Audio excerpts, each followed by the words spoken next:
Muchas veces, cuando se trata el conflicto en Gaza, hay un elemento importante en el enfoque que se da al mismo, sin el cual cualquier tipo de análisis está destinado al fracaso. Y ese elemento es la colonización. Si no entendemos que Israel es un estado colonial, la explicación siempre se reducirá a aspectos accesorios como la religión, la cultura, el terrorismo, etcétera, cuando la verdad es que la razón por la que estamos siempre viendo imágenes de niños asesinados y de la población de Gaza siendo masacrada es que hay una colonización en marcha en Palestina. Una colonización como la que hizo España en América del Sur o Inglaterra en América del Norte. Tendemos a ver estas colonizaciones como un pasado distante, a pesar de que los daños causados están aún presentes en las sociedades que fueron anteriormente destruidas por el fenómeno de la colonización europea. Palestina es una colonización más reciente y anacrónica, que precisamente por serlo necesita la puesta en marcha de una enorme maquinaria de propaganda a favor de Israel que esconda su verdadera naturaleza. Entonces, para hablar de la colonización de Palestina, me gustaría primero hablar de los dos tipos de colonización que existen para que podamos ver con más claridad por qué el conflicto en Palestina es uno de ellos. En general, podemos hablar de dos tipos de colonización, la de reemplazo demográfico, o también llamada colonialismo de poblamiento o asentamiento, y la colonización de extracción de riqueza. En la colonización de extracción de riqueza, que es, por ejemplo, la que realizaron el Imperio Español y el Imperio Portugués en América del Sur, los colonos usan la mano de obra indígena para extraer la riqueza y repatriarla a la metrópoli. En la colonización de poblamiento, en cambio, los colonos buscan establecerse permanentemente en el territorio, reemplazando a la población indígena y reproduciendo allí una nueva sociedad semejante a la metropolitana. Es decir, es la sustitución de la sociedad existente a la llegada del colono por una nueva sociedad a imagen y semejanza de él.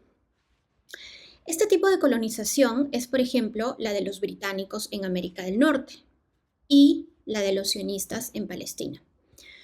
Patrick Wolf, que es quien acuña el término de colonización de reemplazo demográfico o settler colonialism en inglés, explica que en el colonialismo de extracción, mientras más nativos haya para subyugar, para que trabajen, mejor es para el colono, porque más se incrementa su riqueza, mientras que en la de reemplazo demográfico, la sola existencia del nativo pone en riesgo el éxito de la colonización.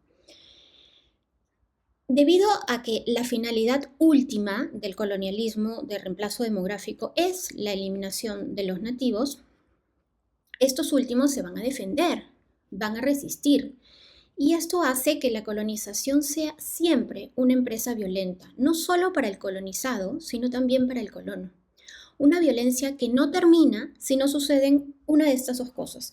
O el nativo es exterminado y entonces ya no hay nadie que reclame las tierras, o los nativos logran resistir con éxito la colonización, logran liberarse. En Estados Unidos y Canadá, los británicos exterminaron a los nativos americanos y construyeron una sociedad desde cero. Pero en Palestina, los palestinos siguen resistiendo la invasión y el robo de sus tierras. Voy a contar de forma resumida cómo nace la idea de colonizar Palestina. En Europa, por siglos de siglos, los judíos fueron marginados y se cometieron atrocidades contra ellos por el hecho de ser una minoría religiosa y étnica. Cuando el nacionalismo, es decir, la existencia y creación de estados-nación, surge en Europa, la idea que se tenía era que el mundo debía componerse y dividirse en territorios con fronteras bien delimitadas, dentro de las cuales viva un pueblo con homogeneidad étnica y lingüística. Es la versión del nacionalismo romántico o nacionalismo germánico. Pero también, en contraposición a esta visión, está la visión liberal, que postulaba que los ciudadanos eran todos aquellos que se encontraban viviendo dentro de un territorio y compartían los mismos valores democráticos con independencia de raza, lengua o religión. Esta es la concepción de nación cívica o nacionalismo político. Entonces, dependiendo de la concepción que se tuviese, el tema de las minorías iba a ser resuelto en consecuencia. Para quienes defendían una unidad de raza o religión, los judíos eran una especie de focos de infección dentro del cuerpo de la nación que había que expulsar o combatir. De la misma manera, donde las ideas liberales tenían mayor fuerza, la idea era a las minorías hay que integrarlas, a los judíos hay que asimilarlos.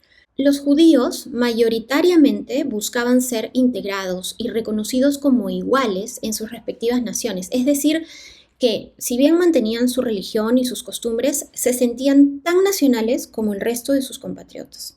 Esto es verificable cuando vemos, por ejemplo, la Primera Guerra Mundial, en la que podías tener judíos matando a otros judíos porque eran judíos de otra nación.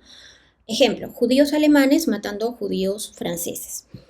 Mientras la mayoría de judíos luchaba por la igualdad de derechos y la conquista de sus libertades, un grupo minoritario se iba gestando, el sionismo, que defendía que los judíos no podían asimilarse porque ellos eran todos mismos en las diferentes naciones en las que estuviesen una nación. Eran una nación sin Estado, por lo que la solución era la construcción de un Estado judío. Vemos, por tanto, que el sionismo comparte con los antisemitas una visión retrógrada y romántica de nación, es decir, que considera a las minorías como elementos extraños que deben ser eliminados. Es más, el sionismo desde sus inicios ha tenido un fuerte apoyo del cristianismo protestante y evangélico, que cree en la existencia de Israel como el cumplimiento de una promesa bíblica. La visión romántica de nación quedó moralmente destruida después de la Segunda Guerra Mundial porque el holocausto judío nos probó el absurdo al que se puede llegar cuando esta ideología es llevada a su extremo. Es decir, el holocausto era la consecuencia lógica de una ideología que ve a las minorías como contaminantes. Sin embargo, el sionismo siguió alcanzando adeptos porque el sionismo tenía dos cosas para ofrecer que los europeos de aquel entonces mucho deseaban, que era resolver la cuestión judía y tener un proxy o un aliado en el Medio Oriente. Theodor Herzl, que es el padre del sionismo, convence al Imperio Británico de concederles el derecho de colonizar Palestina a cambio de que estos judíos, que eran europeos, se tornasen una sociedad blanca, europea y occidental que sirviese como muro de contención contra los árabes y contra Asia. El problema al que desde aquí se van a tener que enfrentar los sionistas va a ser el de qué hacer con la población indígena de Palestina.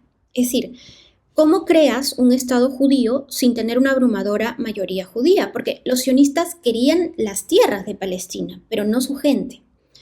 Así que, de la misma manera como hicieron otras colonizaciones, construyeron un castillo de mitos y justificaciones para llevar a cabo un proyecto que, de no estar mitificado, de no estar maquillado, mostraría a todas luces su monstruosidad.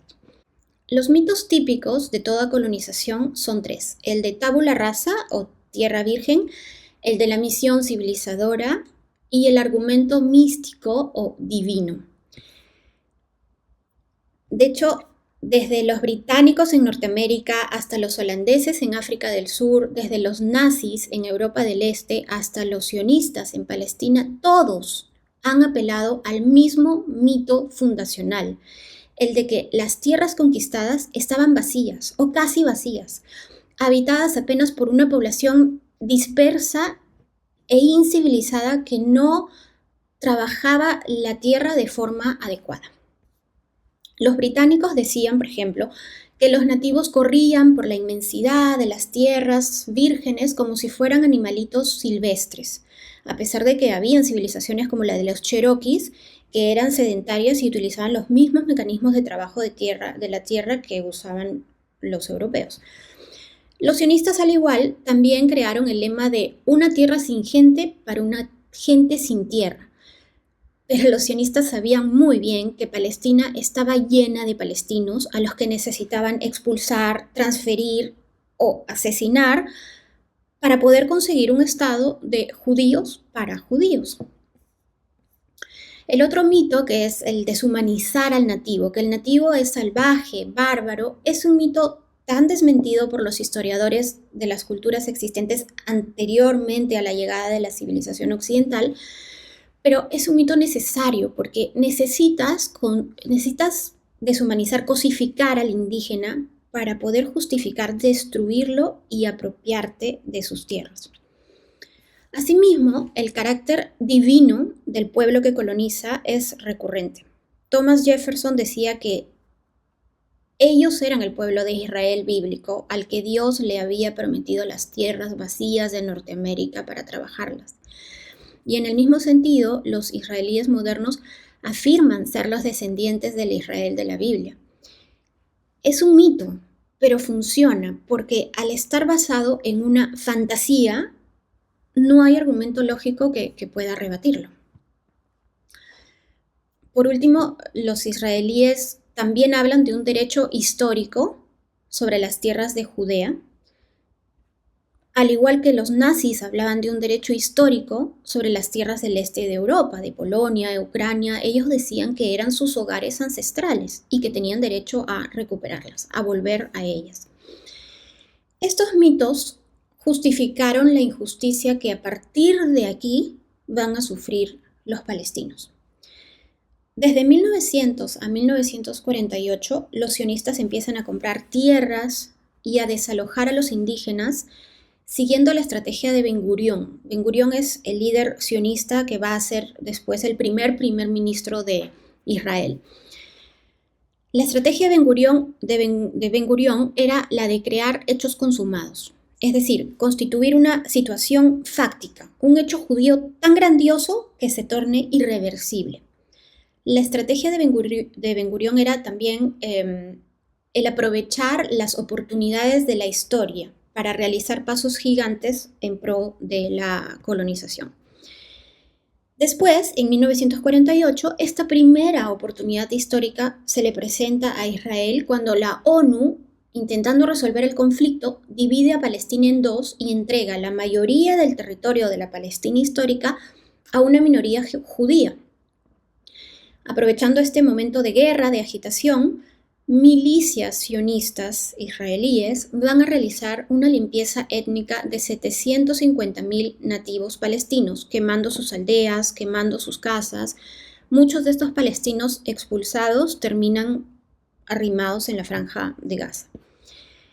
Entre 1949 a 1956, a esos refugiados que intentaban regresar a sus hogares, pasada la guerra, los soldados les disparaban, los mataban, siendo que está ampliamente documentado que intentaban regresar a sus hogares muchas veces en busca de algo, de si quedaba algo o de algún familiar desaparecido y que en su gran mayoría iban desarmados. Acabada la guerra también del 49, Israel continúa realizando limpieza étnica de 30.000, 40.000 palestinos y obviamente no es que los nativos salgan porque quieren, son limpiezas étnicas llevadas a cabo mediante el uso del terror, de la violencia, de la intimidación. En 1967, nuevamente contexto de guerra, Israel expulsa 250.000 palestinos de Gaza y Cisjordania.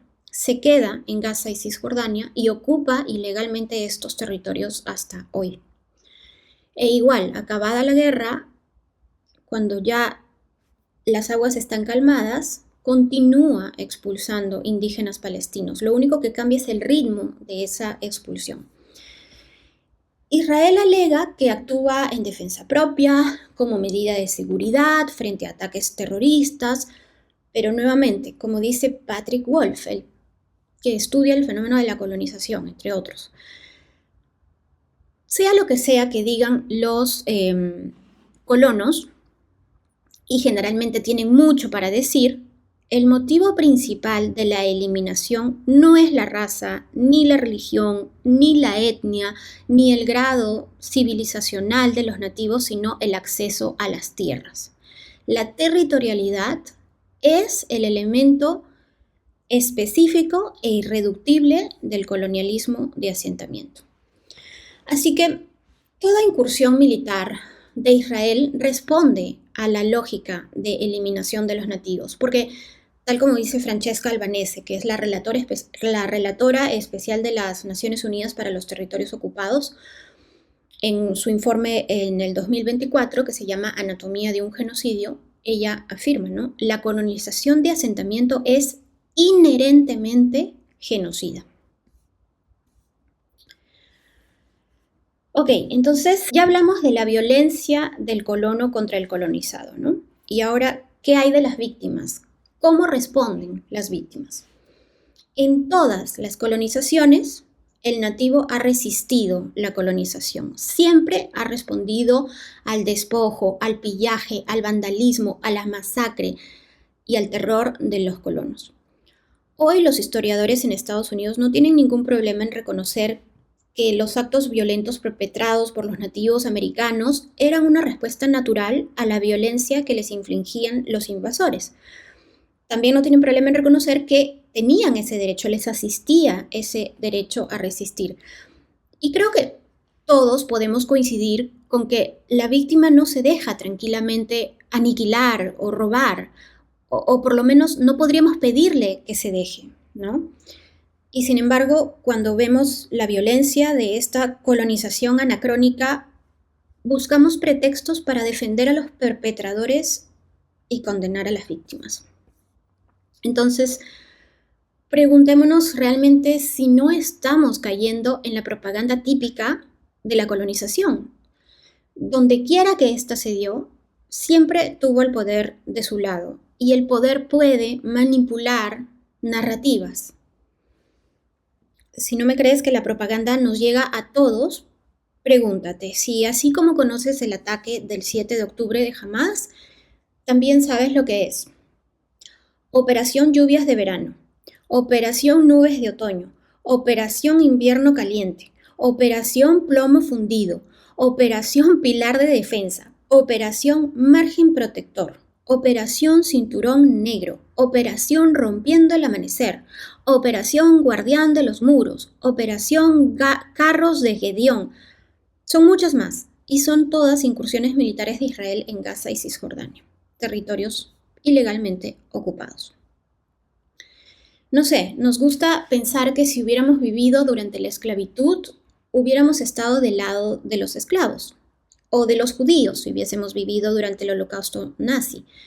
Y pese a ello, cuando vemos que los israelitas hacen exactamente lo mismo que los nazis a los palestinos, nuestra tendencia por defecto es ponernos de su lado, legitimando un mayor y continuo ejercicio de la violencia.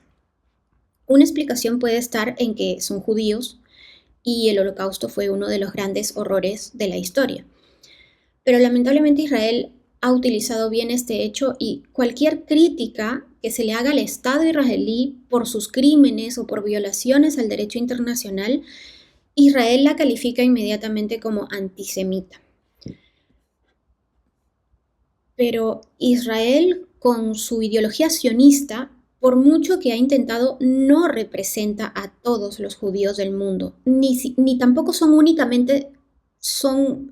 sionistas únicamente los judíos.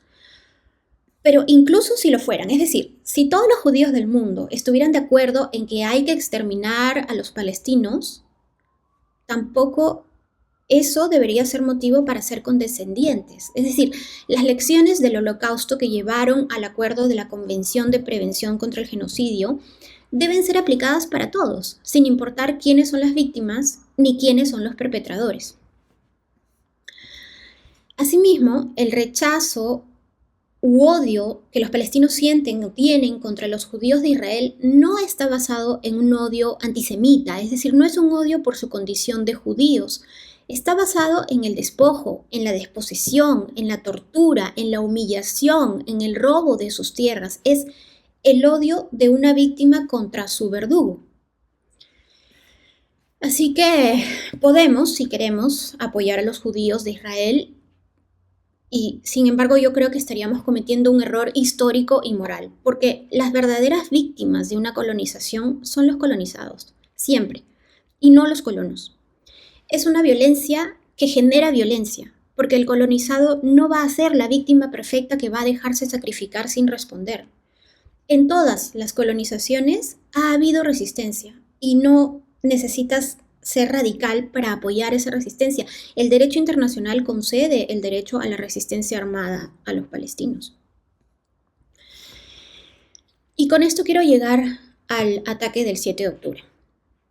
Israel, desde 1967, se encuentra ocupando ilegalmente los territorios de Gaza y Cisjordania. Gaza es un pedacito de ciudad que está conformada en su mayoría por los refugiados de la limpieza étnica de 1948, compuesto también en su mayoría, un 70%, por mujeres y niños. Además de estar ocupada, está sujeta a un bloqueo inhumano impuesto desde el 2006, por el que todo lo que entra o sale de Gaza pasa por el control de Israel. Es decir, no tiene soberanía, no tiene ejército, no tiene autoridades independientes, no tiene recursos naturales, el agua, la electricidad, todo es controlado por Israel. Es decir, que es una prisión a cielo abierto, en la que los guardias controlan sus movimientos, incluso Israel controla el nivel de calorías que por persona pueden consumir los gazatíes en esa prisión. Gaza además tiene el mayor número de habitantes jóvenes del mundo. Muchos de estos habitantes nacieron dentro de esta prisión, no conocen el mundo más allá de ella, y muchos consiguen ver desde ciertos puntos estratégicos las casas de sus padres o de sus abuelos a las que no pueden regresar, porque pese a que el derecho internacional exige al país ocupante que debe dejar volver a los refugiados, los israelíes les disparan. En Gaza y Cisjordania, los nativos han sido arrimados por el proceso de la colonización, al igual que fueron arrimados en las reservas indígenas en la colonización de Norteamérica. O también nos recuerda los bantustanes del apartheid de Sudáfrica. Entonces, preguntémonos de verdad si bajo estas condiciones uno se puede sorprender de que la víctima se subleve, de que se produzca una revuelta, de que no haya un contraataque. Cuando ocurrió lo del 7 de octubre, recordé un pasaje del libro Los Jacobinos Negros de C.R.L. James sobre la rebelión o la revuelta de los esclavos en Haití. Y quiero leerlo para apoyar el punto que quiero transmitir. Los esclavos se entregaron a una destrucción implacable. O sea, después de la revuelta, ¿no? Está contando después de que se revueltan los esclavos. Se entregaron a una destrucción implacable. Como los campesinos de la Yaquerí o los luditas insumisos, buscaban la salvación en el recurso más elemental, la destrucción de lo que sabían era la causa de sus padecimientos. Destruyeron mucho porque habían sufrido mucho. Sabían que mientras las plantaciones siguiesen en pie, su destino consistiría en trabajarlas hasta caer reventados. No había más opción que destruirlas. Por sus amos habían conocido la violación, la tortura, la degradación y a la menor provocación la muerte. Retribuyeron con creces lo aprendido. Durante 2 siglos, la civilización superior los había imbuido de la noción de que el poder sirve para imponer la voluntad sobre aquellos a los que se controla. Ahora que el poder estaba en sus manos, pusieron en práctica lo aprendido. En el fragor de los primeros combates, asesinaron a todos cuantos se pusieron por delante, pero no a los curas, a los que temían, ni a los médicos que habían sido amables. Sus mujeres habían sufrido incontables violaciones, y ellos violaron ahora a todas las mujeres que cayeron en sus manos, muchas veces sobre el cuerpo de sus esposos que aún estaban desangrándose, o de sus padres o de sus hermanos. Venganza, venganza, era el grito de guerra. Y uno de ellos llevaba como estandarte el cadáver de un niño blanco ensartado en el extremo de una pica. Y sin embargo, se portaron con sorprendente moderación. En ese momento, y también después, con mucha más humanidad que la demostrada o la que demostrarían sus amos hacia ellos. En comparación con lo que a sangre fría habían sufrido a manos de sus dueños, sus actos resultaban insignificantes. Me llamó la atención de este texto cómo el autor evalúa el comportamiento de los esclavos. Se portaron con sorprendente moderación y más humanidad que la de sus amos. Sus actos resultan insignificantes en comparación. Este historiador no está alabando estos actos, los reconoce, entrando al detalle de su crueldad y barbarismo, y procede a compararlos, reconociendo que comparados a la violencia recibida, resultan insignificantes. El ataque de Hamás fue atroz, violento, brutal, bárbaro, pero no podemos analizarlo fuera de su contexto histórico. Los palestinos de la Franja de Gaza viven en lo que las organizaciones internacionales e incluso algunas autoridades israelíes llaman campo de concentración. No sé si seríamos tan rápidos en condenar, por ejemplo, el levantamiento de los judíos del gueto de Varsovia contra los nazis. Que además el propio Israel, cuenta Hannah Arendt, cuando cuenta sobre el juicio de Eichmann en Jerusalén, que a estos judíos que se rebelan contra en el campo de concentración de Varsovia los tienen como héroes, ¿no? Y que los judíos en ese tiempo incluso sentían vergüenza, humillación de que tantos millones de judíos hubiesen caminado como borregos hacia su muerte. Porque los actos de las víctimas van a depender de las posibilidades que tengan, dependen de las condiciones y las posibilidades que tienen las víctimas. Como dice Norman Finkelstein, mucho se habla hoy en día de la agencia de la víctima, pero uno tiene que ser realista en las restricciones impuestas sobre dicha agencia por las circunstancias objetivas. Los palestinos lo han intentado todo, desde marchas pacíficas o intifadas que fueron ferozmente aplastadas por el ejército israelí, hasta acuerdos internacionales incumplidos por parte de Israel, hasta el reconocimiento de Israel como un Estado, la celebración de elecciones democráticas,